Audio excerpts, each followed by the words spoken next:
So Paula, over to you. Okay. Thank you and welcome to today's section.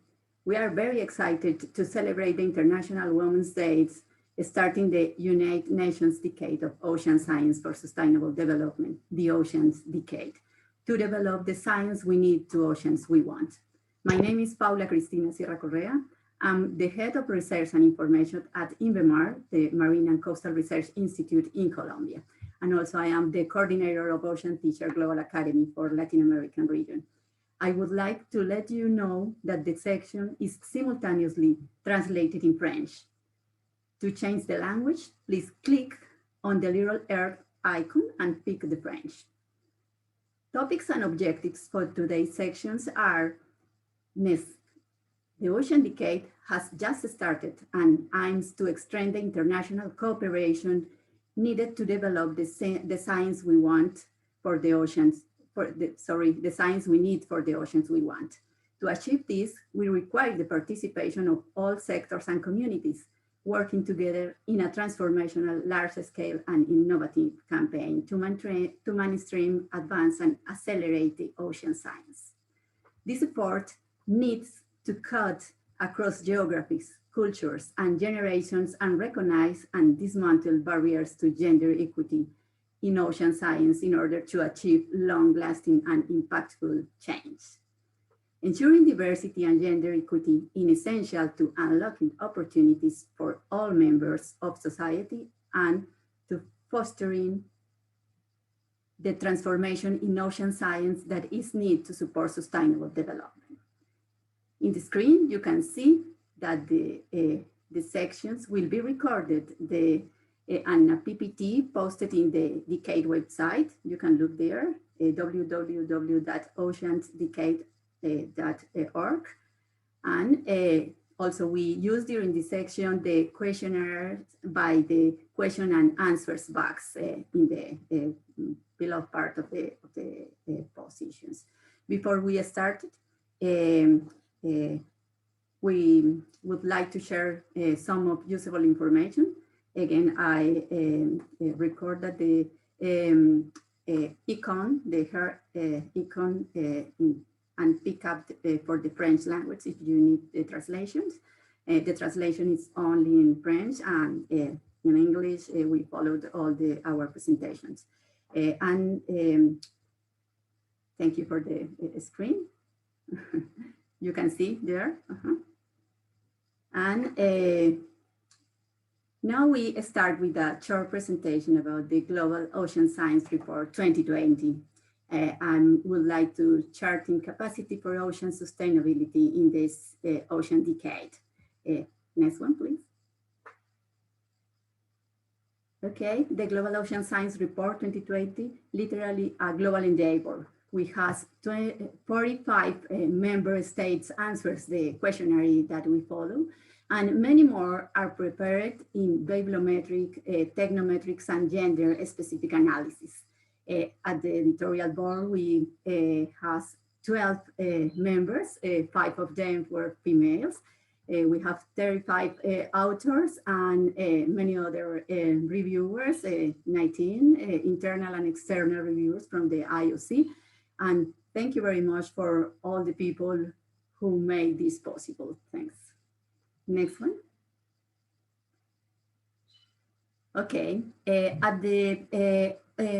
about the ocean science human capacity, we found that the national members of ocean science research vary between 1 to 300 employees per million inhabitants. This ratio is not related directly with the GDP.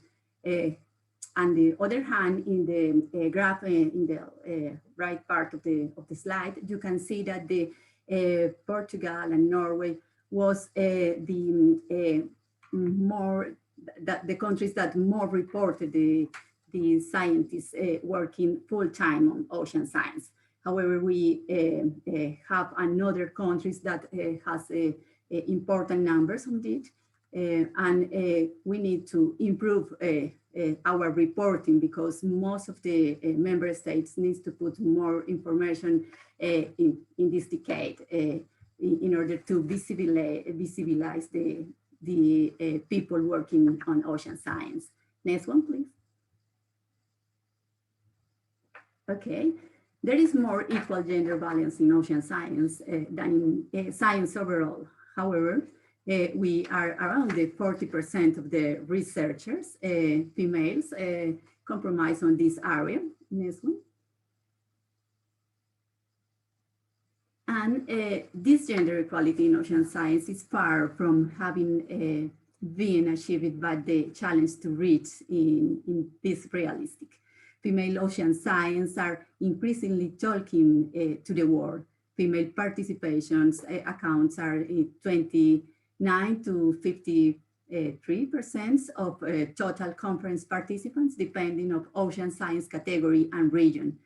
And we need to improve our numbers on it. I'm sure during this decade of oceans, we are working together not only with the gender balance, but also the young people involved on it. Next one. And we have some challenge in the state of the gender equality and ocean science to action. The first was is continue and further improve the collection of data regarding women in ocean science. The other one is establish continuous collection of the international comparable data of women in ocean science and the respective percentage in leadership positions. Access to the impact of the COVID-19 pandemic on women in ocean science. Now it's a challenge period with this pandemic, but we are still working on ocean topics, sometimes from the labs and from the desk at home, but it's a really challenge for all the people and for, of course, for women.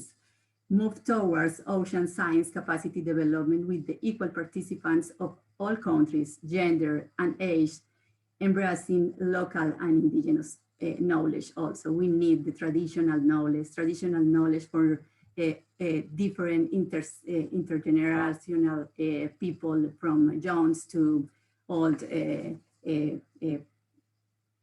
people in these communities.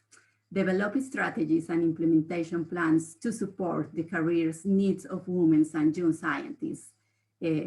Please look in front of all the time. Decades programs and projects mainstream gender equity activities in proposal, ocean science capacity building activities enforcing women's specific actions. And the last one, but it's the Ocean Teacher Global Academy is now an interesting platform that will be happy to provide a comprehensive training to strengthen women capacities for ocean science around the world in their own language. And for now, the Ocean Decade for the world, for all our member states and all countries at this planet, we need to ensure gender mainstreaming in its activities and projects and at all level efforts of actions and actions in empowering the women for this period. Thanks a lot for starting in this panel, and thank you for being here.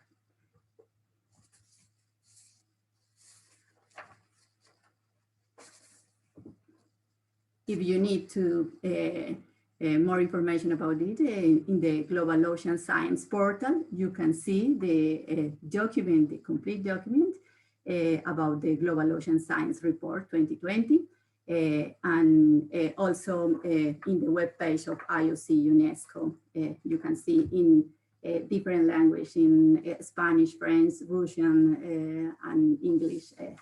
Thank you very much. Okay, now we start with our panel. We have six panelists with us are very, very important people and from different regions of the world. And I hope you enjoy this panel. And remember, you can ask the questions into the question and answers panel, please. And please put the name of the panelists that you are asking your question.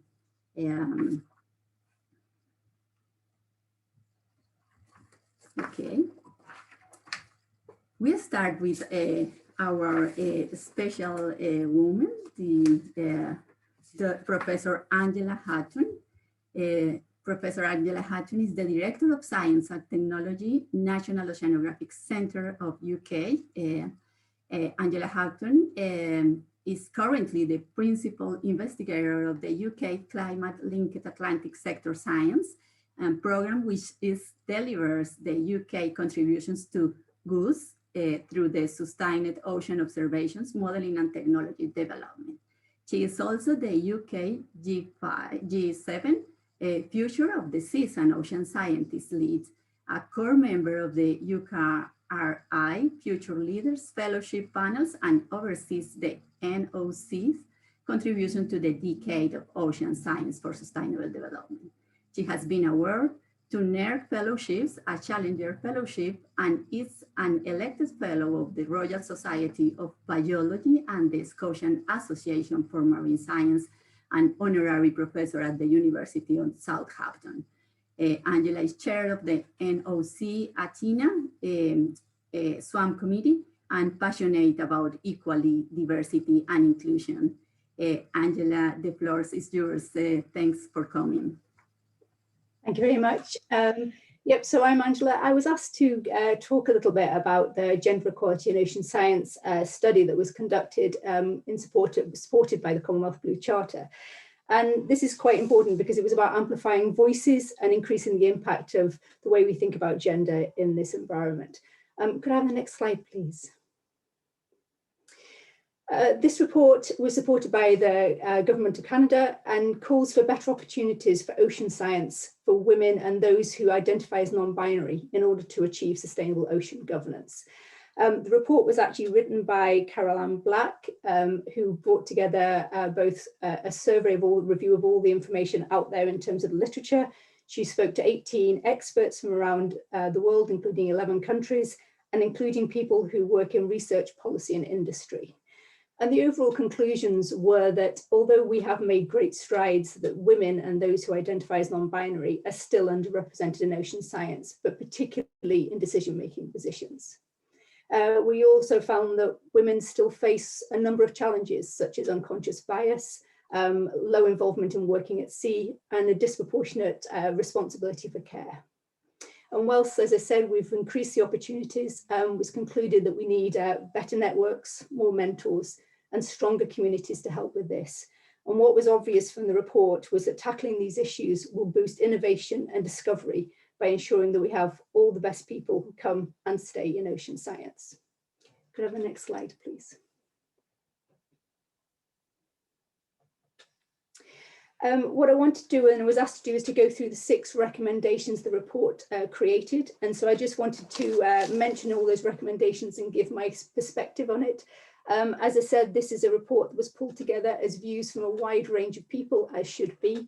And I think that's important in terms of the way in what we're representing is a view from the community rather than a view from myself.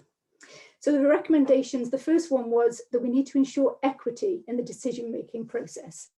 And this is particularly important, as I said, that the representation and high-level committees, for instance, isn't necessarily there at the moment. But for me, this is much more than having the right number of people on a committee from different gender. It's actually about thinking about inclusivity. I heard a really good explanation about why we talk about equality, diversity, and inclusion in general at a Black Lives Matter talk recently. And the speaker said, phrased it as, diversity is when you invite everybody to the party. Inclusion is when you let everybody be the DJ. And this is something that really struck a chord with me. For quite a long time, we ensured we had balance on committees. What we didn't ensure was that everybody's voice was heard equally on committees. And so when we talk about equity in decision making, we mean more than just balance. The second recommendation was that we need to collect gender disaggregated data. So this is data that actually separates by gender. This report, as I said, covers the opportunities for women and those who identify as non-binary. But in reality, what the report found was that we still don't have sufficient data overall, and we particularly don't have enough data for people who identify as non-binary or who don't fit into what we used to call old-fashioned stereotypes, and we need to ensure this is addressed quite quickly. Athena Swan was highlighted as an example where we can use data really effectively.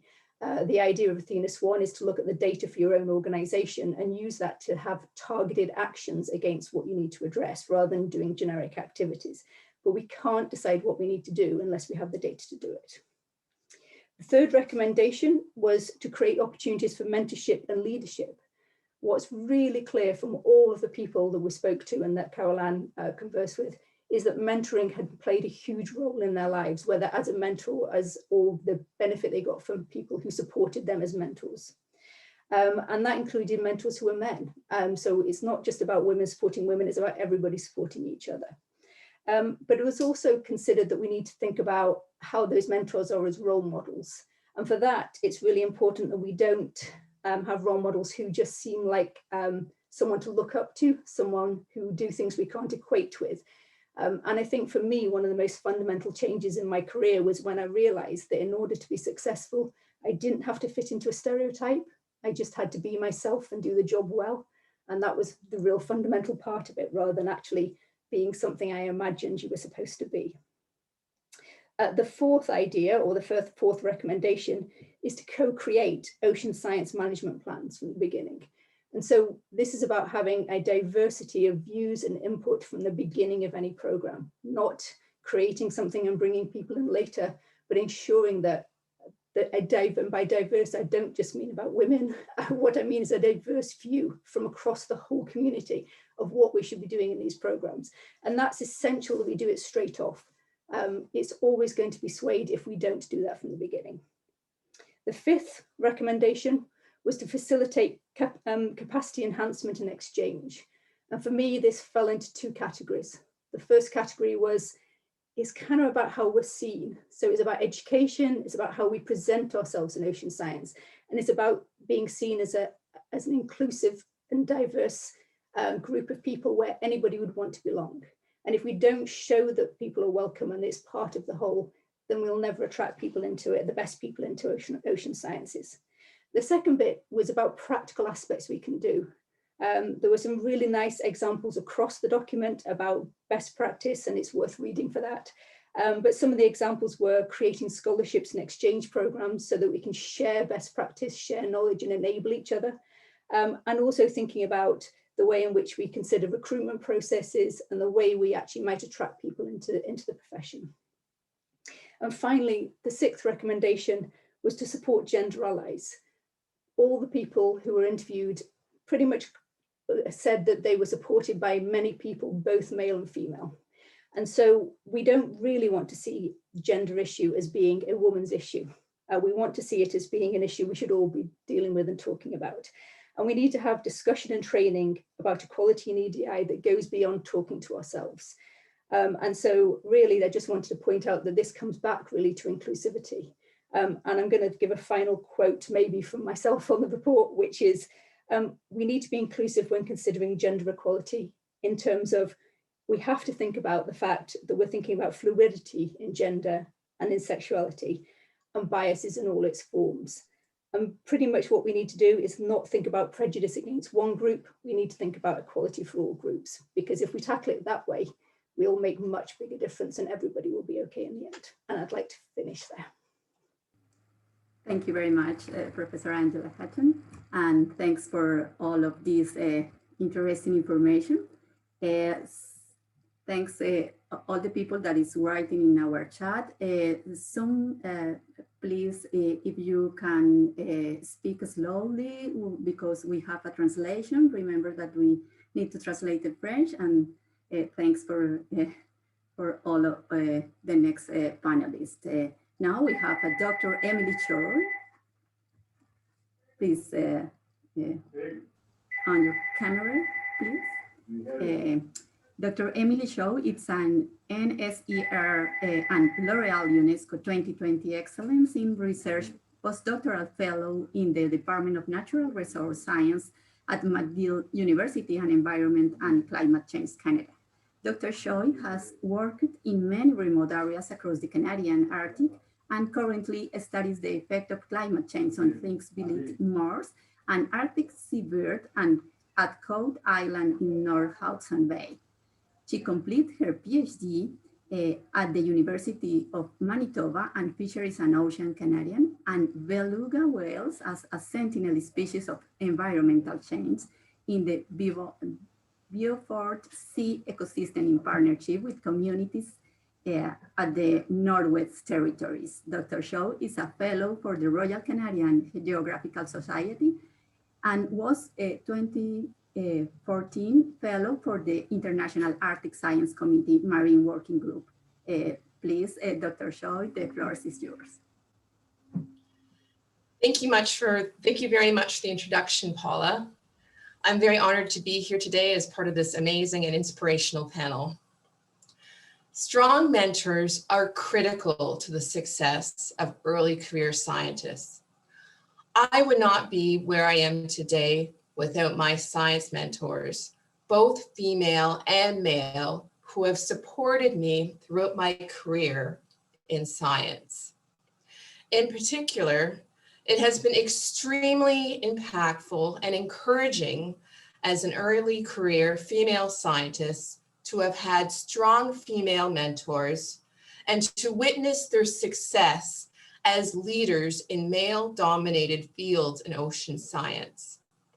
Representation matters, and if we want a diversity of young women and girls to dream of becoming ocean scientists, it is critical that they see themselves represented as leaders in these fields. I'm very grateful for the female scientists who came before and dared to knock down barriers for all women in ocean science. In addition, it has been extremely beneficial to work with diverse female mentors and see their perspectives from all backgrounds and cultures.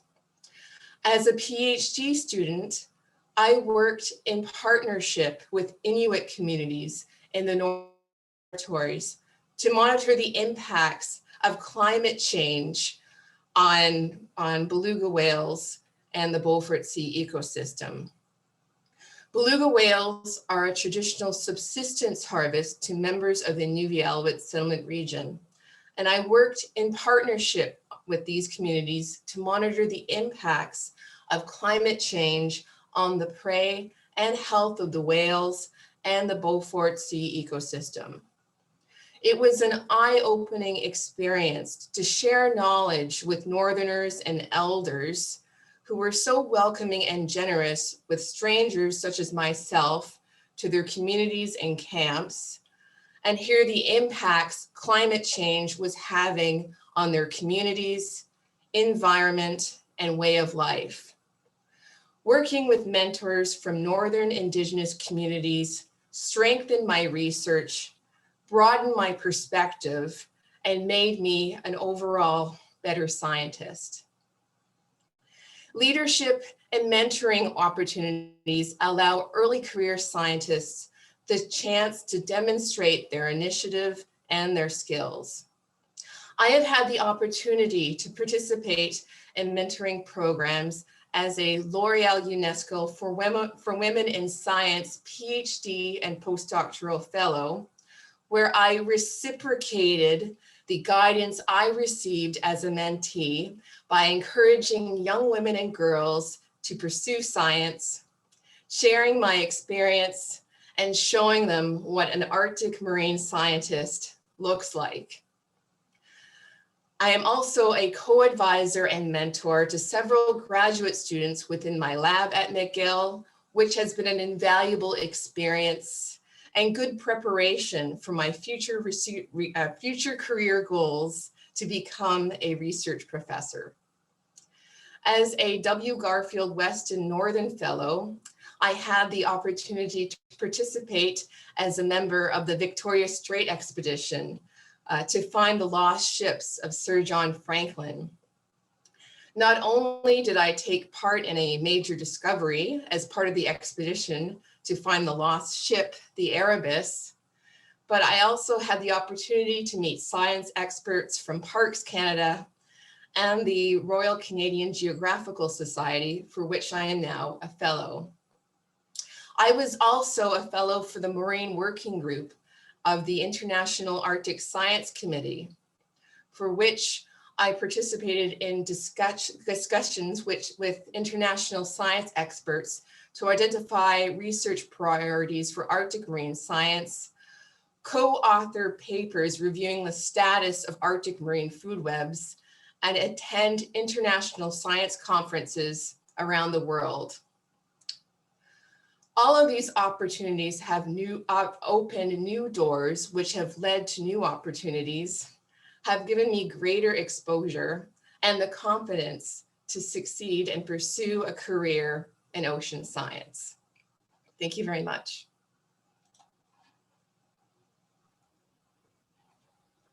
Thank you, Dr. Emily Shaw. It's nice to hear about the Arctic topics and your work. And I think it's time to thanks to the L'Oreal community and also the Fisheries and Oceans Canada and the Canadian Commission for United Nations Educational Scientists and Cultural Organization that is co-hosting and co-organizing this event in association with the Intergovernmental Oceanographic Commission of UNESCO. Thanks, Emily. And now we have some questions in the question and answer chat. Please give the name of the panelists that you are asking, or is in general. Don't worry, put the question and I try to follow those. Okay, now we have a special person here. It's the Rear Admiral Luigi Sinapi. Please turn off your camera, Admiral. Thanks. Yes, okay. Rear Admiral Luigi Sinapi was born in Grosseto, Italy on August. It's some years ago. He joined the Naval Academy in Livorno, Italy in 1985 and commanded the Mirto survey vessel. He served at the Italian Navy General Staff and then as director of the Italy Hydrographic Institute for 5 years. From for the Rear Admiral Sinapi received the commemorative medal of the 11th Italian expedition of Antarctica, NATO medals for the former state of Yugoslavia and Kosovo operations, and the Order of Merit of the Italian Republic. It's important person in the hydrographic and geodesic at the Partners Snow University in Naples, Italy, and has published a number of essays in national and international journals and reviews. He is now talking from Monaco, and please, the floor is yours, Rear Admiral. So thank you very much, Madam Chair, and good morning, good afternoon, and good evening to everybody. And thank you very much for the opportunity to speak on this important panel.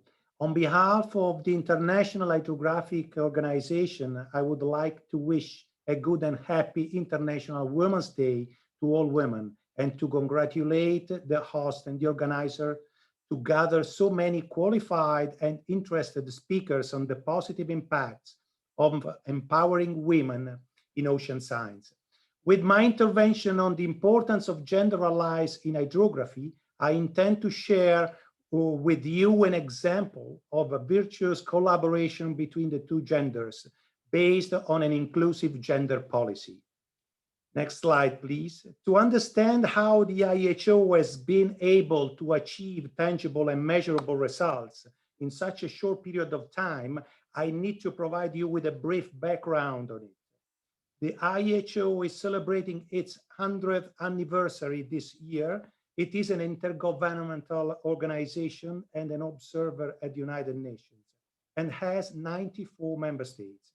Up to 30 years ago, the majority of the IHO member states representatives were military, and surveying and charting of waters being activities mostly under military jurisdiction, an environment dominated by men.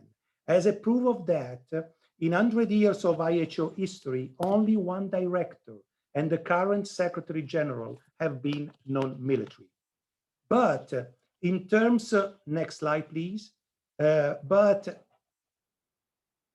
in terms of gender inclusion, the change started in early 1990s with the electronic nautical chart beginning to take its first steps in the global maritime community, increasing the request of highly specialized qualifications, which started the recruitment outside of the traditional pathway of hydrography, non-military. In the early 2000s, the first international courses in hydrography and cartography opened worldwide, which facilitated interest and participation of civil men and women, thus increasing the number of women with hydrographic degrees.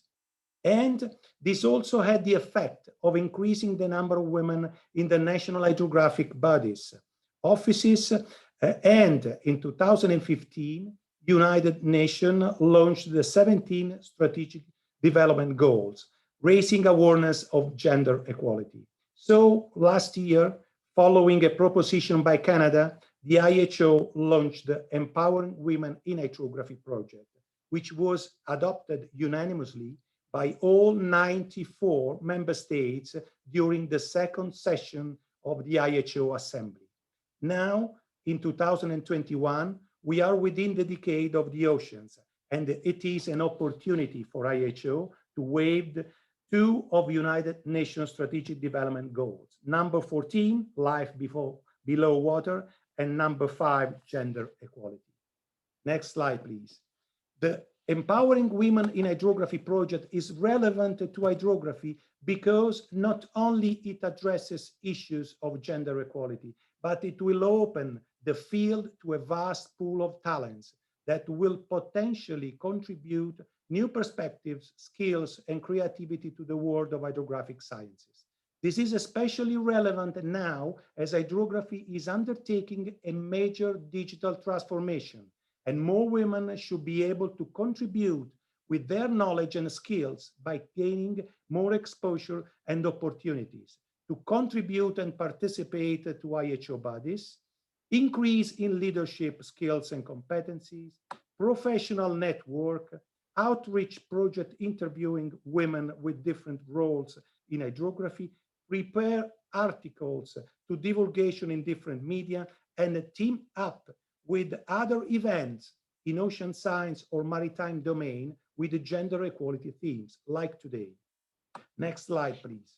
Here are the numbers. Compared to the 18% of women in STEM, which means science, technology, engineering, and mathematics, in the hydrographic community, there are 25% of women qualified in hydrography and cartography, 36% of women chairing the IHO bodies, and the woman, the National Hydrographer of Canada, is chairing the most important IHO body, the Council.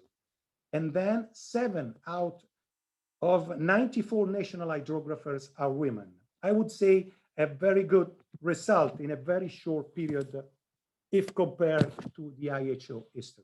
Next slide, please.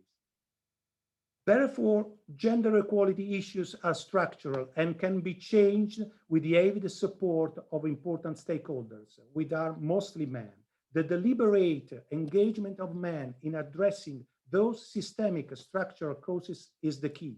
The more positive interactions men have with women in professional settings, the less prejudice and exclusion they demonstrate.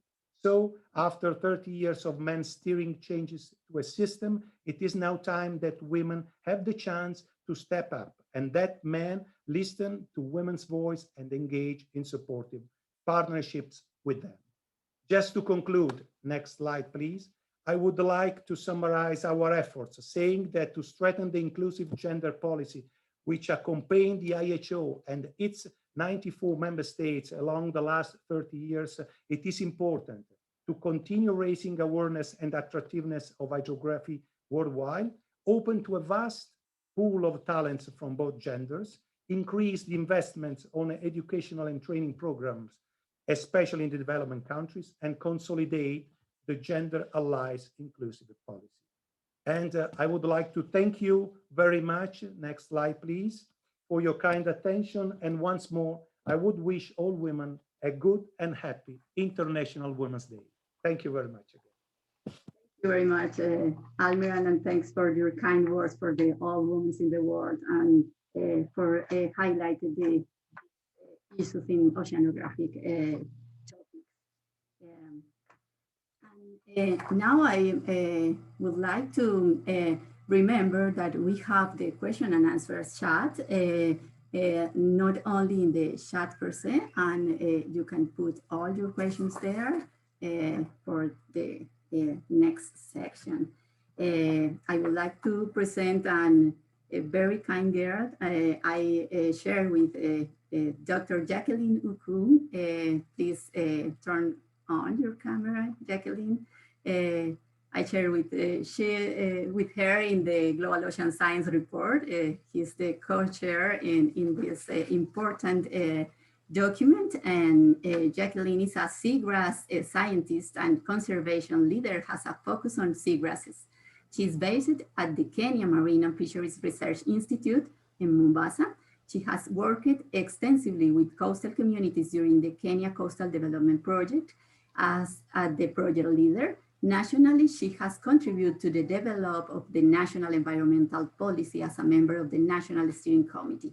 She has been a mentor under the African Women Agricultural Research and Development Program Award. And she is now here with us. Please, the floor is yours, Jacqueline. Thank you, Paula. We can go to the first slide. And I'll begin by saying that in our region, which is the Western Indian Ocean region, you'll find many women engaged in ocean science. Can move to the next. Doing many good things. And we come together as women on a platform that we created in 2017, known as the Women in Marine Science Network, which provides us with a safe space to share experiences, challenges, and solutions, and also to celebrate our achievement, and also mostly to promote our visibility within and outside our region. Next slide. I just want to highlight some of the things we've done in the 4 years that we've been in existence. We've run several workshops. One thing that I'm very happy to have seen come out of this network was stories of all our women telling their stories in a WAMSA magazine known as The People and Environment. And each woman found her voice. And that was an incredible thing to be able to tell their story of how the ocean chose them or how they chose the ocean to work in that space. We are planning to undertake country and regional meetings, and most of all start a mentorship program for our women, because this stands out as the biggest need. Next slide. The other thing we've done for capacity building in our region is working with senior women, and we have focused on women in governance. I was one of those who was trained in a capacity building program that was supported by UNEP, JEF, Nairobi Convention, and WAMSA for senior women leaders. And for us, this program was about building our competencies and developing a deeper understanding of what it takes to lead, moving from the field into a leadership platform and enabling us to build skills that enabled us to take a space at the table. We recognize that often we shy away from the table simply because we feel that we are poorly skilled. We cannot open and share competently to be able to make a difference. Next slide. Out of that meeting and that training, I'd just like to make 4 appeals. The first one being that a lot of work has gone into the Global Ocean Science Report, and it will be worthless if we do not leverage its insights to build capacity, as we've done in our region, and also to take time to workshop the report, look at it, break it apart, and to embrace it, to collaborate with others, to be able to have a holistic approach to ocean science and the well-being of the ocean. Next slide. My second appeal is that we need to be obsessive about building human capacity, because we need to create credible leaders who have the competence and the courage to deliver and to influence decision-making at the field and at the policy level. Next slide.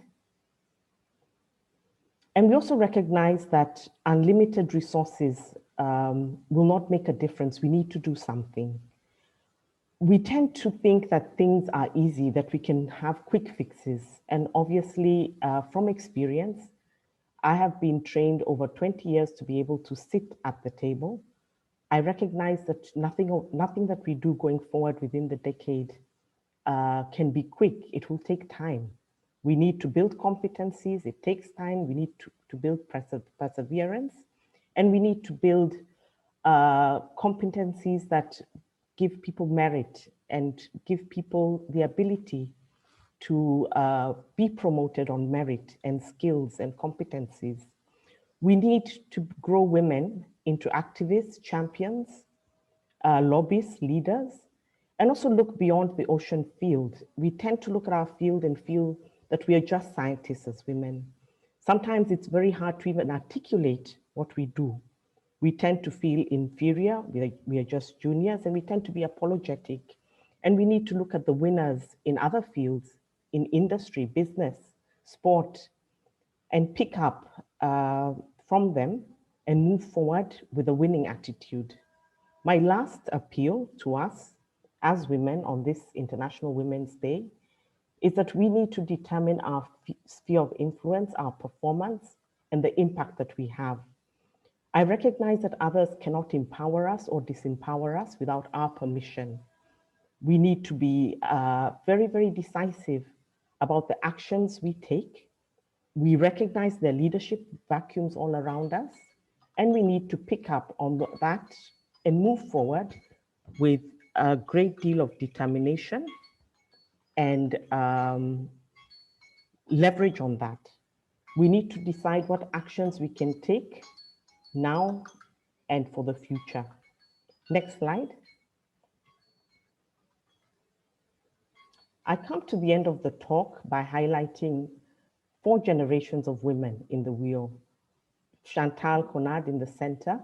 This picture was taken in 2019 in our last WIOMSA symposium, where we meet together as ocean practitioners and particularly as women. And Chantal has always been available. And she stands out to us as a champion of women and a champion of all that is good in moving us forward. The next generation, Nyawira Muthiga, standing tall, ready to help, ready to influence, and ready to speak into the needs of women. Then there is Nelly Kidagi, who has taken up the baton, I believe, by shadowing me during the 2019 meeting and being available and having the courage to stand amongst these women. So I celebrate the International Women's Day by celebrating these and many other women from our region that have made a difference. The last slide. So I'd like to welcome you to join us in our region. Those are our links for the Women Network. And we look forward to celebrating not only this day, but the decade together and growing competencies, growing our resolve, and growing our courage to be able to speak into the ocean space. Thank you, Paula. Thank you very much, Dr. Jacqueline Nuku, and thanks for inspire the different generations in your region and also in the world. It's great, the picture that you show at the almost at the end of your presentations.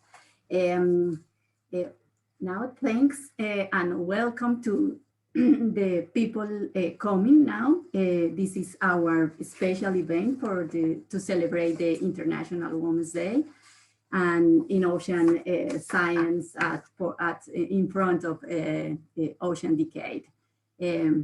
Now I invite to Dr. Margaret Lenin to turn off your camera. And thanks for being here. Dr. Margaret Lenin is the director of the Scripps Institution of Oceanographic and Vice Challenger of Marine Science, University of California at San Diego. Dr. Lenin is an ocean biogeochemistry and paleoceanographer whose research includes a study of ocean carbon cycle and the role of the oceans in the climate. Dr. Lenin is a member of the Executive Planning Group for the UN Decade of Ocean Science for Sustainable Development. She has also served as a president of the American Geophysical Union and president of the Oceanographic Society and chair of the AAS section of atmospheric and hydrospheric science, and is the fellow of all of three societies. Great to be here, and please, the floor is yours. Thank you so much. And thank all of you for participating this morning, or this morning, this afternoon, this evening, wherever you are. I was asked to talk about how to empower women to take on more leadership roles. I think the first thing that we need to recognize is that there is no shortage of women in ocean science who aspire to be leaders, but there is a shortage of women who are given leadership opportunities. And to change that situation, we who have had the opportunity to become leaders need to take action on our own, as well as promoting equity in the field as a whole. I think that one of the things we need to do is to identify women with leadership potential early. Leadership potential as students, leadership potential as researchers, leadership potential in business, in government. And we need to invest in these women our time, our support, and our resources. So all of us who have been speakers today, all of us who are leaders in this field, need to reach out to women and to take action ourselves to ensure that they have the opportunities to grow into leadership positions. I think that first, our time. I think that it's important for us to show personal interest in the career development of women at all stages. I think that we forget that even casual notice and encouragement will be valued by those that are aspiring to leadership. And I noticed that Jacqueline Uku in her talk mentioned that she mentored one of the people in her 4-generation photo by having that person shadow her at a meeting. And this kind of personal attention and an opportunity for women to see how leaders are working, to see what the tools are that they use in leadership is very, very important.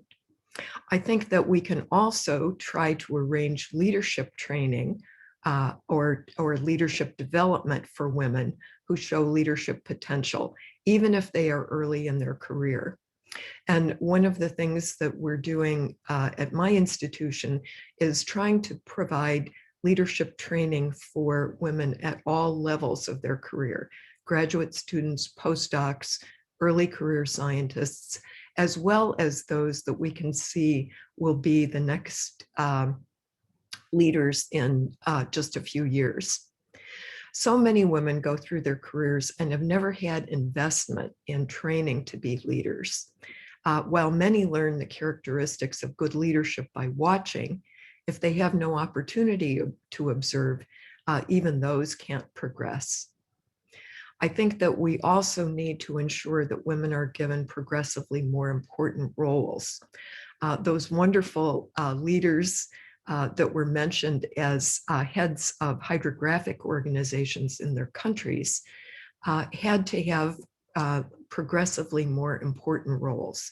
And I think that we as leaders need to ensure that we're recognizing people and moving them along continuously. Most of our organizations need more individuals who understand leadership. So let's bring women along, not just look for those that are fully capable leaders at the time that we need them, but grow leaders by investing continuously. Another thing that we need to do is to nominate women for awards, fellowships, and other forms of recognition. If we who are senior female leaders are not nominating our colleagues for recognition, we're not fulfilling our responsibility. It's incredibly important not only that women are in leadership positions, but they are recognized for their leadership or their science. And there are many opportunities to do this. And I think we need to not just respond when we're asked by women if we will nominate them or write in support of an award or a fellowship, but take an initiative to look around us for the women that we see at all levels and nominate them for appropriate awards. We also need to create opportunities for mentorship. Most of us who are already leaders have had the opportunity to create informal settings for women to learn.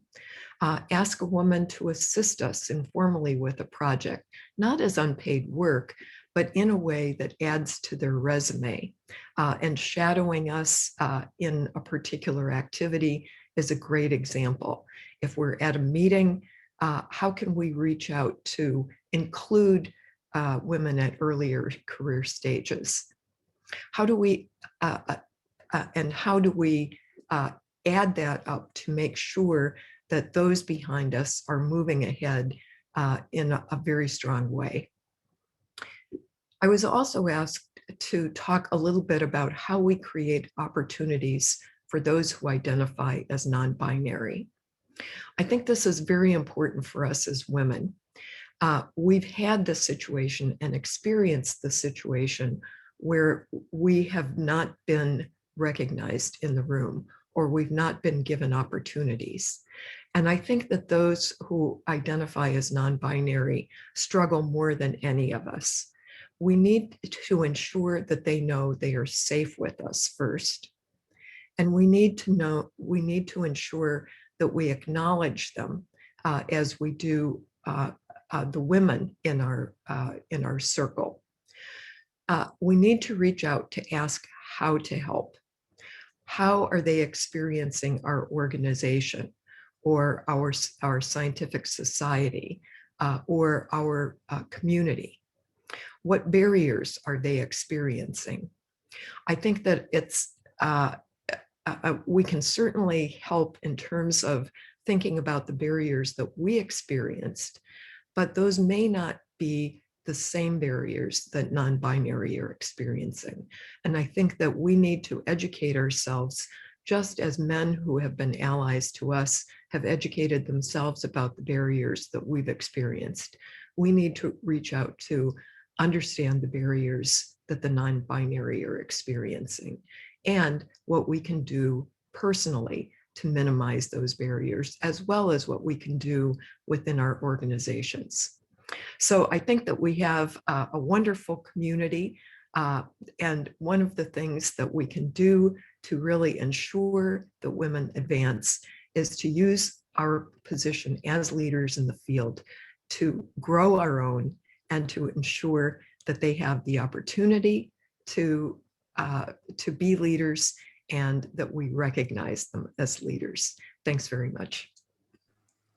Thanks, Dr. Margaret Lenin, and thanks for your special words about the create opportunities for mentorships to transfer the knowledge, skills, and abilities to take leadership opportunities.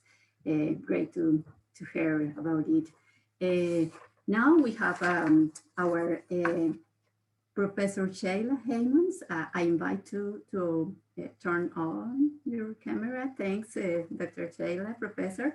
It's the Executive Director of European Marine Board, the leading European marine science policy think tank, and professor in ecosystem modeling at the University of Highland and Islands in Scotland. She has 30 years experiences in research on the environmental impacts of ecosystem chains and has published more than 90 peer-reviewed publications on these topics. Sheila is a co-author of EOO's steering group, sits on the Gender and Diversity Board of the EuroSeed project, the external advisor board of the EMBC. Welcome, Professor Sheila Heymans. The floor is yours. Thank you very much, Paula. And as everybody has said, good morning, good afternoon, good evening to everybody. I was asked to talk about how do we co-create ocean science management plans, and how do we include women and non-binary individuals into those. So if we can have the next slide. I thought in a typical science fashion, I would break it down into the words. And one of the most useful examples I've had of how to co-create an ocean science plan is some work that was done by one of my students, Jacob Bentley, who has done some really good work through the WK Irish workshops of the ICES. So it's a fisheries organization in the North Atlantic. And what he has done is basically, use the knowledge platform that was there. I can't see the whole slide, so I hope you all can. And he's basically through this workshop, he's basically co-created knowledge for sustainable fisheries management. And because he's one of the ones that has done the best job of this, I asked him for some of his take-home messages. And he said that one of the most important things with co-creation is that you should have the stakeholders, all the stakeholders at the table, and you should have them there throughout. So from the beginning, from when you're starting a project and throughout. And it's really important that you have freedom of conversation, that you should really be able to talk about what is important to all of the stakeholders, not just what is important, for instance, to the researchers. And trust is very important. Trust is one of the things that isn't easy to get, and it's really easy to lose. So you need to build trust quite quickly. And then you have to always make sure that the results go back to the stakeholders at all of the steps. So if we can have the next slide. In the next slide, I thought, okay, so that's co-creation. But let's look at why gender is important for management in general. And this is work that was done by De La Torres Castro in a paper that you can see hopefully you can see the reference for at the bottom. And what she found was that gender is important for management at many different levels, but really it's very important because at a participation level, because women have very many different types of knowledge. They have different observations, experiences, and their interpretation is very different, and that enriches the management that you can provide. Space and actors and activities are also important because women have largely been excluded as users and stewards for natural resources. Economic power is also important because there's a huge asymmetry between women and men when dealing with natural resources. And the missing potential, the 50% of the potential that's lost when we don't have women in these management is something that's been addressed in the World Bank agenda, which you could see the link there on the right-hand side. Also, environmental stewardship and equity, Angela spoke about equity earlier today, is really important because women promote positive collective action and social norms for better management. And they include more ethical aspects for holistic management. I don't know if you all have seen the articles about women leaders, having dealt better with COVID, for instance. So if we go to the next slide, okay, so that's covered co-creation, that's covered why women is important in management. But let's look at non-binary, and I'm glad to see that lots of people have talked about that. And you know, if you look at the World Health Organization document on gender and health, it basically found that gender is a social construct, and it's a very hierarchical construct that produces huge inequalities. And, you know, we are all ocean scientists, and the ocean is full of examples where non-binary and gender fluid animals exist. So from an ocean science perspective, I think we are all pretty much already halfway there to understanding that there isn't just two sexes. Also, there's you'll see on the slide a map with all the different societies that do not consider gender barriers. So this is a slide from the PBS organization in the US, and you can see that, you know, in virtually all the continents there is some kind of cultures which have more fluid, gender fluid societies. And all of these things will obviously improve how we manage our ecosystems. So then coming back to the ocean decade, if we go to the next slide. So, you know, the UN Decade for Ocean Science Sustainable Development specifically tries to have a common framework to support countries for sustainable management of the ocean for the 2030 Agenda for Sustainable Development. And they have 6 societal outcomes. And at the European Marine Board, we've basically mapped science objectives onto those. And you can see it in this document here. But one of the most important things that we found is that you must tackle global inequalities in ocean science capacity, access to data and management if you want to achieve this. So if we can go to the next slide, it's just a little bit to show you what the European Marine Board is. We're a European partnership of oceanographic institutes, research funding agencies and networks. And if you go to the next slide, you'll see we have 35 members. But in the next slide, it just gives you a quick overview of, we've done some surveys of our members, and specifically one of the questions we asked was on the impact of inequality. And we had, so this survey took place in June, so just when COVID started. So we had 23 responses from 23 organizations from 14 countries. And 57% of the people who responded said they were not aware of disparities of the impact of COVID-19 based on gender, race, or age. And 40% said they were not aware that the institutes were monitoring for the disparate impact that COVID might have on gender. So we reran this survey just recently, and we've actually seen that there's been, you know, these numbers have gotten better, but we can see that there is definitely a problem, and we really need to address gender and inequality, not just with gender, but also with non-binary people. So if we can have the last slide, it's just to say thank you very much, and thank you all for being here on World Women's Day. Dr. Chela, and thanks for highlighting the COVID-19 impacts of the nowadays. We have a lot of challenge on it, and thanks for your intervention. Now we have our last panelist. It's Vladimir Ryabinin. Please, Dr. Vladimir Ryabinin, you can turn on your camera. Dr. Vladimir Ryabinin is the Executive Secretary of the Intergovernmental Oceanographic Commission of UNESCO and Assistant Director General of UNESCO. He is an oceanographer, marine engineer, climatologist, and emeritus meteorologist of the Russian Federation. He originated several mathematical models for the ocean, atmosphere, winds, waves, and is an author of hundreds of scientific publications. And it's one of the person that promote and motivate us for the ocean science. Please, Dr. Vladimir Ryabinin, the floor is yours.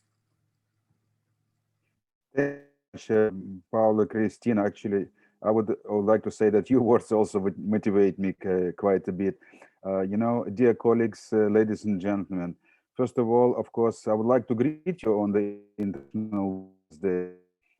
Take all recognize names that I looked at the list of participants and I saw so many good colleagues there.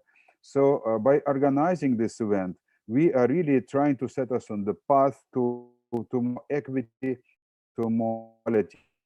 Very important. So let me wish you all to be healthy, morally, physically, and stay on this path. So, you know, basically we need to live in harmony with ourselves and also with the nature and the ocean, and we need to achieve. And of course, the decade of ocean science is about science. This is about our fundamental understanding of how the world works. And I think ocean was the birth of the Homo sapiens, and you know, is our destiny in this world to bring more science and to understand how things turn to live in harmony. So I would say scientific challenge and also ethical challenge are all connected. And we have in the decade a new way of moving forward. This platform unites all. And I think very much hope very much that this will take us to the path to more harmonious relation between the ocean and mankind and between us. So, you know, but we cannot achieve noble goals without using noble means. And as has said, this informs us that we need to work in the spirit that is taking us across geographies, taking us across cultural generations. And of course, we need to recognize that we are starting this path with significant gender disparity. So, you know, one can manage what one cannot measure. And I'm very happy to report to you that in the Global Ocean Science Report 2020, in which Jacqueline participated and many others, we have already very significant statistics of how things are. Say the ocean now varies between 7 and 72% in terms of female and male participants in different countries. Once again, repeat the number: 39% of ocean scientists are females, and this is a little bit better than in other scientists, but we cannot really stop. We also can say that women are underrepresented in the domains of ocean observation and also technology. As many people stated, women are also not equally represented in the management and also in the government. So I think it's important now the precising our knowledge of the gender disparities, and because of that, we can now target our actions in this. So to do our best in this process, I would like to say that we organized already, this is the third seminar that's focused on this subject. Started from understanding where we are. Now we are coining actions. First of all, you know, one of these events was on the 10th of November 2020. We're going to give this the Fisheries and Oceans Canada and Canadian Commission for UNESCO. And this was a dialogue on empowering women in the ocean decade. So we looked at the challenges and showcased successful examples of empowering women. This is on the to better understanding. So then we organized an event on the 11th of February, just very recently. This was also to focus on women, and I like very much this this group of people who spoke today. I think we are getting more precise, more accurate, and also more involved in this process. So, path, I would say that what is happening now, we know better best practices in the field. We saw partners, and we're going to prepare a document that summarizes this all. And hope very much this document will be very useful because it will be viewing position of in individuals, what is needed to organize a safe workspace, work-life balance, and of course the issue of inclusiveness. And I think one of the ideas in the decade, you know, actually, Shayla, there are 7 outcomes, and the most important outcome for me is the one. When you wrote your wonderful publication, you did know that it would be 7. So the engaging and inspiring ocean is happening in us, and the gender balance, the non-binary elements are all very exciting because this takes us to more harmony in the world.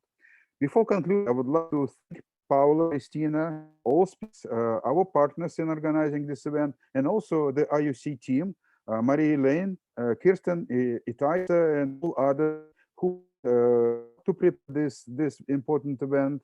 I would like to say that also using the language of Jacqueline Uku, I think we already have a team of champions, and with that we cannot lose on the right path that we are on. Thank you very much. Thank you very much, Dr. Vladimir Ryabinin, and thanks of all of our panelists and participants for their contribution to making this session successful. The time never is enough. We are now over time, and we have some questions in our question and answers, and we try to follow one of them that I think is a very important question is how the woman can do her best in the ocean decade. And if one of the panelists can share in short sentence your answer, please go ahead.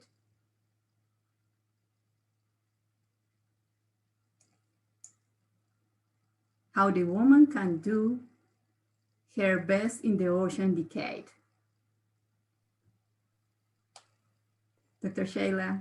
You know, if I may, you know, I don't want to speak for women, but you would like to say that, you know, I was supposed to chaired the of the executive planning group. I would like to say that, you know, at least IUC will do all in its power to realize the important undertaking. Okay, thank you. Dr. Sheila? Thank you, Vladimir. That's a really interesting question, and I think we can probably speak on this for a long time, but I think we can all do our best by just doing our best. I think women are very capable, and all we have to do is believe in ourselves. And if you believe you can do it, you can do it. So I think the question is how can anybody do their best? And I think we should all just you know, take the first step. I think Angela's got something to say. Yes, Angela, please go. So I agree with exactly what Sheila said, but I also got some really useful advice when I was younger in my career, which is that we can change a lot of things in terms of process to enable you, but you've also got to come from within. And what they said was that we've got to stop being scared of taking opportunities for fear of failure. So what can we do? Well, we just go for it. You know, think about everything you apply for. If you don't get it, it's a learning experience. So women tend to think, I won't do that because I might not be able to do it perfectly. I won't do that because I might not get it. So just go for it. If you don't get it, what did you lose? The only way to fail is to not try. So that's what I'd say you can do for yourself. There's lots of things we can do for each other, but for yourself, believe in yourself, and what does it matter if you don't get it? Try. Thanks, Angela. Jacqueline? Yeah, Paula, thanks. That is really interesting. Someone once said to me, you need to ask. The most that anybody can say to you is no, and it won't hurt you, it won't damage you. So I think women should ask and look to build their skills and competencies so they're able to participate. Thank you. Almiran, go ahead. Go ahead.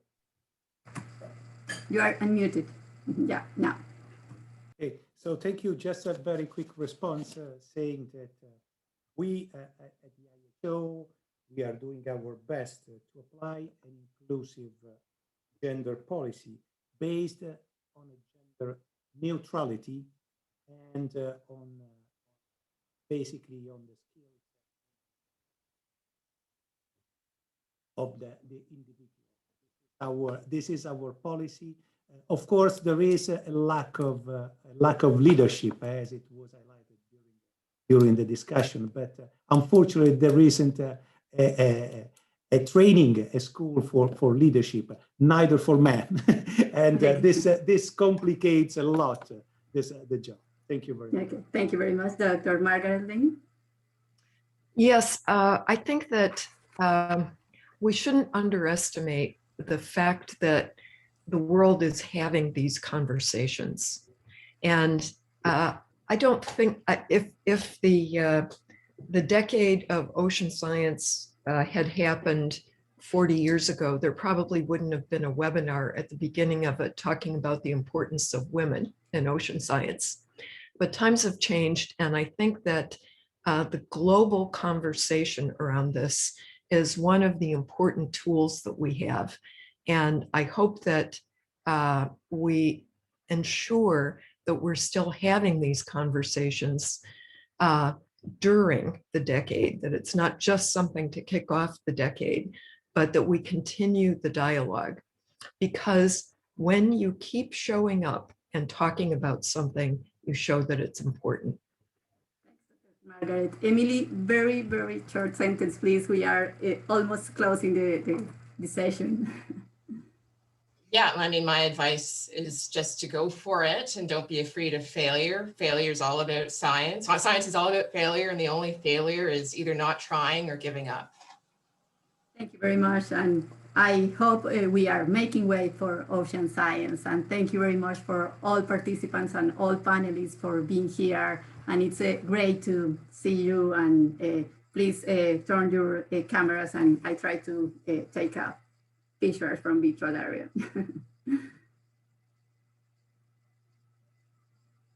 Marilyn, Andrea, Eleanor, thanks all of you. Kirsten, Anita, Isa, thanks for global audiovisual supporting and logistics. Thank you all of you. And I hope I missed my word.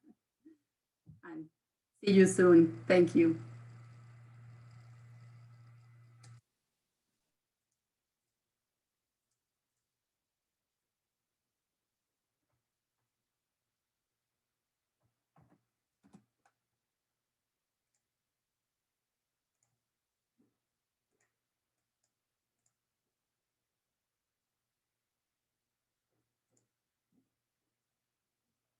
Thank you for all your logistics things, Andrea and Maria-Elaine and Mohammed and all of you. Thanks.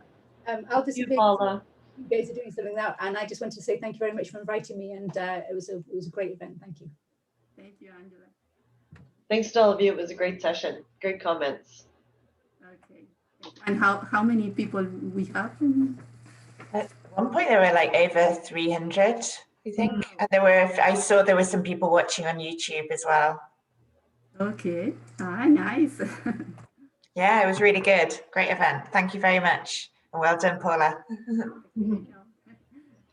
hope Thanks, everybody. Follow my best work. Okay, bye-bye. And thanks to the Tri-Global team. That was really great.